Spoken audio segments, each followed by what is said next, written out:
La pobreza es la peor forma de violencia.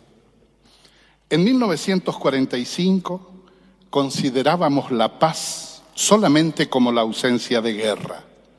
Hoy, 70 años después, la paz debe ser sobre todo presencia. Presencia de dignidad, de justicia, de desarrollo. Por primera vez en la historia de la humanidad, la pobreza no es fruto de escasez de recursos o factores naturales, sino de sistemas injustos y excluyentes. Los objetivos de desarrollo sostenible son el nuevo desafío para una humanidad que unida apunta no solo a la vida, sino a una vida digna, plena y en igualdad de condiciones. Es un desafío para el mundo y un desafío para nuestro país, que está atravesando por dinámicas sociales que apuntan a las transformaciones verdaderas que todos añoramos. Carmen Soler, poeta compatriota y luchadora, escribió: Paraguay, tantos años amándote, se me hizo costumbre.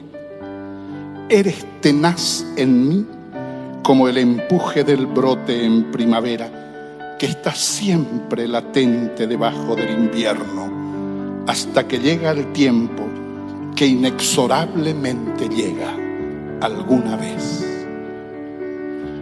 Quiero pedir a Menchi Barrio Canal, a Andrea Balobra, Ricardo Flecha, Jaime Sacher y a mis compañeros del Grupo Sembrador que se acerquen a este escenario para despedir una noche magnífica de conmemoración con el sueño del labriego, Xococuéquera Ubotí de Mauricio Cardoso Ocampo.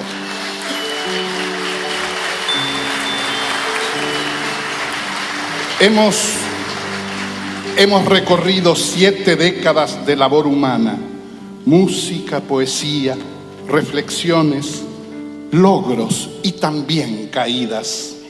Aún quedan muchos desafíos por delante. En nombre de Naciones Unidas en el Paraguay y de todos los que hicimos este espectáculo, les agradecemos por acompañarnos aquí esta noche.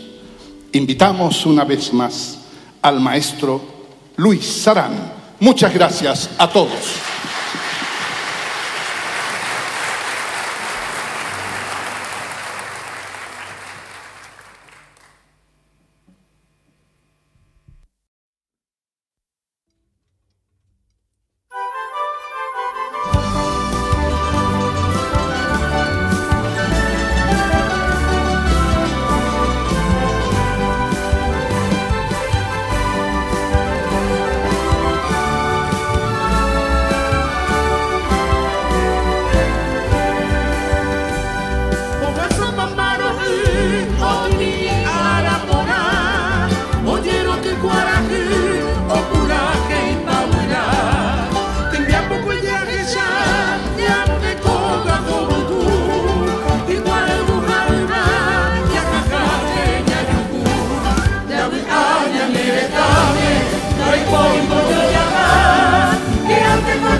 Muchas gracias.